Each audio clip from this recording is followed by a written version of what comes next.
Hey, old dogs, just a little reminder here. Don't forget about our Holiday Hope for Haiti campaign. We're trying to raise funds so we can just $2,500. It's nothing by December 15th to help bless the children of Haiti with some basic necessities for the holidays. Things like shoes, shirts, pants, socks, underwear, and toiletries. It would mean the world to these precious children. Won't you join us by donating $5, $10, $50, $100, whatever you can to help the children? All you have to do is go to our website, olddogsreinetwork.com/Haiti, capital Haiti, to donate $5, $10, whatever you can. That's olddogsreinetwork.com/Haiti to help bring hope to these very special kids. Again, if you can do it, man, it would be the awesome thing. These kids would be so thrilled. I know personally because I know these kids, and they are just blown away by acts of kindness from people like yourself. So again, go to olddogsreinetwork.com/Haiti to help out a child today. God bless you. Hello, old dogs. This is your host and top dog, Bill Manassero. I hope you're having a blessed holiday and are getting ready for an amazing new year. Today's show is a special rebroadcast of one of our most popular episodes. I'm introducing the show under the banner Best of Old Dogs REI Network Podcast. Well, enjoy. This episode of the Old Dogs REI Network is brought to you by Mino Studio.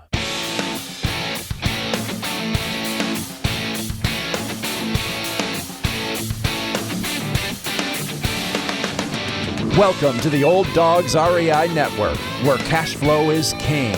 Real estate investing, the means, so you can enjoy your retirement dreams. This is the show where we cut right to the chase. No sales pitch, no long monologues, just simple how-to real estate investing advice, so you can earn the passive income you need to enjoy your retirement today. And now, your host and chief old dog, Bill Manassero.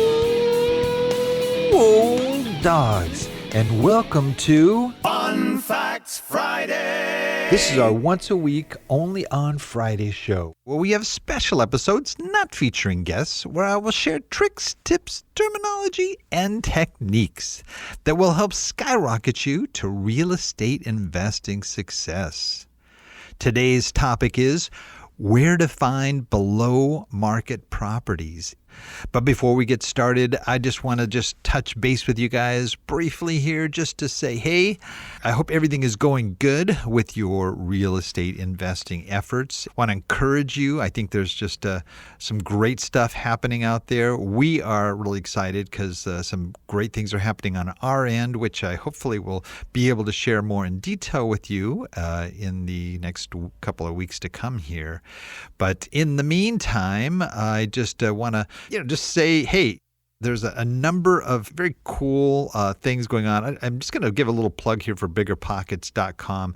It's a great resource, and I would really encourage you, if you haven't been there or spent much time there, to go there. Get involved, too. Go to the forums, make friends, start connecting with people, ask questions. Great resources free there. Their analyzers are amazing. You can get these free analyzers to look at properties and start assessing whether a property would be a good investment or not. I mean, there's tons of articles. I write a weekly blog there. I'm contributing all the time. You can tap into I'm just one of probably hundreds of people that write blogs there. So there's a lot of great blogs and materials and information. I mean, anything that is real estate investing oriented, lending, investing, you name it, anything related to real estate, it's there, and you can make some great contacts. But one thing I just encourage you to do is start meeting people. I don't care where you are in this big U.S. of A. or Canada or wherever you may be, there are other real estate investors around you. And I've just found that Bigger Pockets is one of the greatest ways to connect with people like that. Not only does it show meetups that are happening in your area, but you can just connect with people. You just start saying, hey, is there anybody from Tuscaloosa out if I said that right, wherever it is you're from, and start connecting and grab coffee with these people, and just put your little mastermind together, or just like start making connections with and just broadening your network, because real estate is really all about relationships. And so I'm just going to give you that tip for today. Biggerpockets.com. Spend some time there, and I would even get the sort of the advanced. I don't know what they call it now, but pay a little bit. You can be on it free, or you can pay a little. If you pay a little, it does give you more access to things, and I think it's well worth it. One of the best investments I make each year. But Bigger Pockets. All right, let's get on to our topic here: where to find below market properties. Now, one key strategy for success as a real estate investor is finding good investment properties that are under market. Okay, now this is a big one for me. Some people in this seller's market aren't so worried. They're ready to pay retail for things, but especially as we're approaching a market correction and a possible recession here. A lot of people say it's not a matter of if, but when. I think you need to be buying properties that are under market. This allows you as an investor, number one, I believe if you're signing escrow papers, you should have built-in equity. When you sign those papers, that you've got a chunk of cash already in that property, even if you've taken out a loan, an 80% or 75% loan, whatever it may be, that you have that built-in equity. Then when you start improving it, you start increasing rents, doing other things to boost up the value of that thing. You already got a head start. It's just key, I think, to being a good real estate investor. However, in today's selling market, finding investment properties that are below market value can be challenging. So as we're looking ahead, they're out there, but just keep in mind, it's not as easy maybe, but they are definitely still out there. And how can you find those gems out there that you'll be able to buy under market from the get-go? So I think there's a number of ways to address this, and I'm just going to reveal some of the more effective ways right off the bat that you can take a look at. First off, one of the key areas to find under market values are through motivated sellers, and there's a number of different reasons why a seller would be motivated to sell their property at a discounted rate. A motivated seller is merely maybe a real estate investor or a homeowner who's selling his or her property with some degree of urgency. There could be many, many reasons why this could happen. It could be a divorce. It could be maybe there was a death in the family, and they handed down this house that nobody wants in the family, and they just have to sell it and liquidate it. These are people that are generally, they want to get rid of a property, and they're very motivated to get rid of it fairly soon. Some of the tricks that come, how do you find motivated sellers? Well, one way is to work with the county officials or list brokers. You can get data lists, or you can get information from the county on tax delinquencies, people that haven't paid their taxes, or maybe they're late on their loan, for example, and it's a potential or a pre-foreclosure or something like that.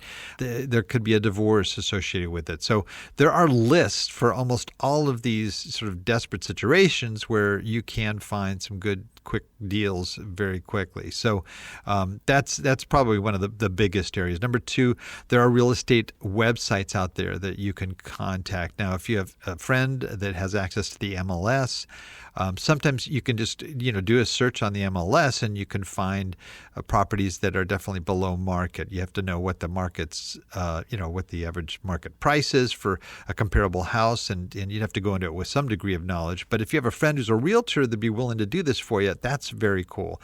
You can also go under Realtor.com, Zillow, Trulia, some of these Redfin, some of these that you can do some amazing searches in there, and you can find properties that would also be under market, but actually listed properties. Spread the word. Let people know you're looking to buy properties under market value, and get it out to your network, and even post on social media. Get the word out that you're looking for this. Number four, foreclosures. I mentioned that there's certainly not as many foreclosures as there have been, but they're still out there, and there's always reasons why, even in a strong economy, why people might still foreclose or have to get involved in a foreclosure. There are some markets that are stronger in foreclosures. So, for example, in the end of 2018, places like Houston, Detroit, Minneapolis, St. Paul, Milwaukee, and Austin, they all had above average foreclosure starts in these locations. And a fifth thing, as I mentioned a little bit earlier, work with a real estate agent or broker. There are some folks, maybe it's a newer person, and they're not going to just look for the person that's looking for their dream home, but this is somebody that wants to get some experience, that's willing to put in the time to dig for you and help you to find these deals. It could be a distressed seller, could be a distressed property, and so you can find those deals with a good realtor. But I'm going to give you sort of a list here of, probably close to 20 here, other things that you can find that you can go to as a resource to find these under market value properties, okay? Bigger Pockets, okay? I just mentioned them in the intro here. They've got a ton of stuff, and there's a lot of properties for sale on Bigger Pockets that you can go into, you can look at. If not, you can find people that have access to properties that are for sale. So Bigger Pockets, great resource. Wholesalers. If you don't know any wholesalers, find some. There's some that may be a little shady out there, but there are some legitimate folks that just are looking at their, they're the ones that are tracking down the distressed sellers and distressed properties. They'll mark it up there 3 to 5%, but generally you can find these wholesalers, as I mentioned on earlier, Bigger Pockets. There's also a website called connectedinvestors.com, which is also a great networking place to make contact with people like that. Facebook groups, LinkedIn, where you can find folks like that. Facebook groups. You can get involved with Facebook groups where there are groups of, they have everything, every kind of group imaginable on Facebook. Real estate investors, multifamily investors, small multi-investors, even probably wholesaler groups. You could find them on Facebook. Direct mail is a real common way. If you want to go right to seller, you can go through places like listsource.com or prospectnow.com and get lists of folks that are delinquent in their taxes or fall into one of these distressed categories where you can work with them. And you're not taking advantage of these people. You're trying to be a resource and to help them out of a tough situation. And there's a great way to do that just by mailing out and saying, hey, I'm looking to buy houses. If you have a situation you need cash quick, I can help you. And there are a lot of sorting criteria. You can go out-of-state investors or people that have owned a property 10 or plus years and maybe they're just tired of being a landlord and they want to get out. So direct mail is great. Cold calling, you can get the same list that you get from your direct mail and maybe hire a skip tracer to find the phone numbers. And you can even get the cell phone numbers for owners and actually, text somebody or get directly in contact with them if you don't want to pay. Skip tracers can be expensive. It can be sometimes 50 cents a name. It could be $5 or $50 a name, depending on the quality of the lead. But there's a lot of skip trace options out there. Or you might want to, if you have the funds, and you can tap into things like LexisNexis and TLO. You can also find that same information there. But you can call people, you can text people, and getting somebody's an owner's cell phone number is invaluable. Craigslist is, there's a ton of stuff on there. Not only is there a great list of properties that are there. Some people, for example, that even list their rentals on Craigslist are usually people that are having trouble finding renters, and so they might be a good place to go to find someone who has an investment property that they might want to unload. You can also place your own ads in there and saying, "Hey, I'm looking to buy." eBay, I've found properties on eBay, and you can. You can find properties that are legit. There's a lot of questionable stuff, but there's also some real legit stuff on there too. So you could scan it. You look up commercial real estate for sale or residential real estate or search by region in real estate. So you can find a lot of stuff there. Or you may even want to hire like a VA to do a lot of this stuff. They can scan Craigslist for you. A virtual assistant type person. You can go through, these people are sometimes located in the Philippines or other countries, and they'll work for a real reasonable rate, and they can scan eBay and Craigslist and some of these other things. Even for rent ads, that's another great one. Going to maybe looking for the best smaller properties and try to track down the owner. If this guy's running ads, maybe he's having trouble renting it out. Who knows? Health violations, you can get that through the county and city records. And people that are dealing with health violations might be people that are just had it with being a landlord, and they're ready to tell you to sell at any cost. Real estate portals, I mentioned that, your Realtor.com, Zillow, Trulia, those kinds of things. That's a great resource too. And then for more for commercial or multifamily, LoopNet. Now, LoopNet, a lot of people say, well, the properties on LoopNet are those that really, either overpriced or something's wrong, people aren't buying them. But there's, you can even do a search on LoopNet to find out those that are already off market. Okay, so they were listed on LoopNet, they never sold, so they've gone into this little abyss here, and you can look them up on LoopNet and actually call these people who maybe they listed on LoopNet for 6 months or something, never sold. Maybe now they might be open to selling. You also find they have a section on FSBOs, for sale by owner properties. And these guys are, if any way you can get direct to seller, you've got opportunities to set up deals to get owner financed properties. And maybe, set up a deal like a master lease on a multifamily or a lease option for single families. Property managers, another great one. Property managers are dealing with all kinds of properties all the time. And they know the ones that are distressed because they're usually not getting paid, and so they may be a good resource where you could say, hey, do you have any properties? And they would do it, with the idea of, hey, maybe this the guy I have that owns a building isn't paying me, but maybe if this guy buys it, I may be his property manager. Or so there are some pluses there. Appraisers and inspectors, these guys check out all kinds of properties. Some people will do an appraisal or an inspection if they're thinking about selling, so you could get to them before they list that property. So those are good leads. Auctions are good for distressed or foreclosed properties. Also, you can go to auction.com or bidforassets.com.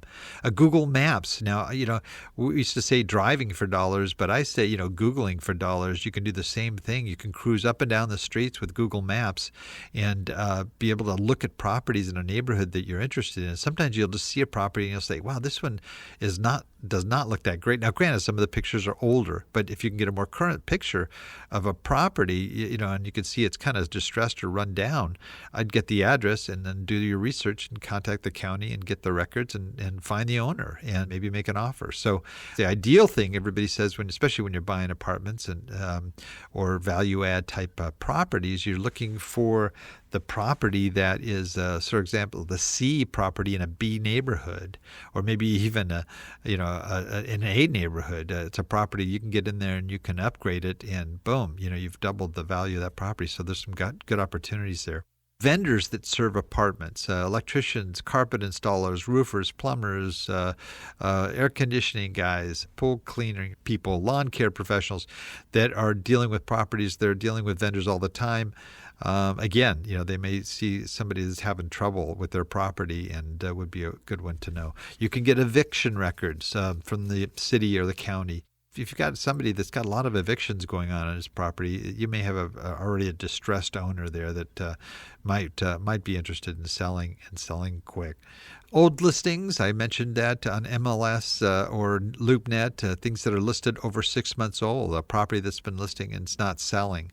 Great opportunity to go in there. Maybe now they're ready to offer it at a reasonable price. Other real estate investors. I mentioned early on about making contact with people through Bigger Pockets and or going to REI meetings or meetups.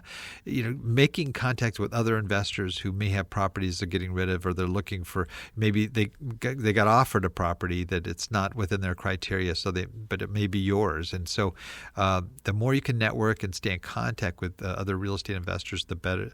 I mentioned foreclosures already, but again, it can be single family or apartments. I mentioned here when I was talking about the listing sites too. If you're looking for apartments, sometimes go to Realtor.com and Zillow and places like that. A lot of times they have a friend who happens to be a realtor. They're selling an apartment, but they, normally it would go through to a commercial broker, or it would go to LoopNet. But they have a friend who's sells single family homes, and they will list those homes. And so you don't always think of going to those types of portals for homes that are or apartments, but you'd be surprised how many are actually listed there. So anyway, that's it. Basically, in summary, if all of these various avenues can be used by you for you to be able to access these below market properties. You can build your strategy, your plan, your strategic plan for the year around this, which might mean identifying markets and hiring VAs or bird dogs to check out neighborhoods, purchasing mailing lists, mailing to the top 3 markets, narrow down your markets, set up your schedule so that you're calling 50 people a week on a regular basis and trying to make those contacts. So these are just some of the things that you can do to try to find those below market properties that we all seek out to be successful in real estate. That's it for today. Please note, Old Dog listeners, everything presented here today can be accessed in our show notes on the Old Dogs website at olddogsreinetwork.com/blog. Look for the episode entitled Where to Find Below Market Properties. So until next time, remember, cash flow is king and real estate investing the means. Thanks again for listening, and may God bless. Thank you very much for visiting the Old Dogs REI Network. We would greatly appreciate if you would stop by iTunes and let us know what you think of the show. We would love if you could subscribe to the podcast, give us a 5-star rating, and write a review. The more ratings and reviews we receive, the more visible the podcast will be to others. Thank you.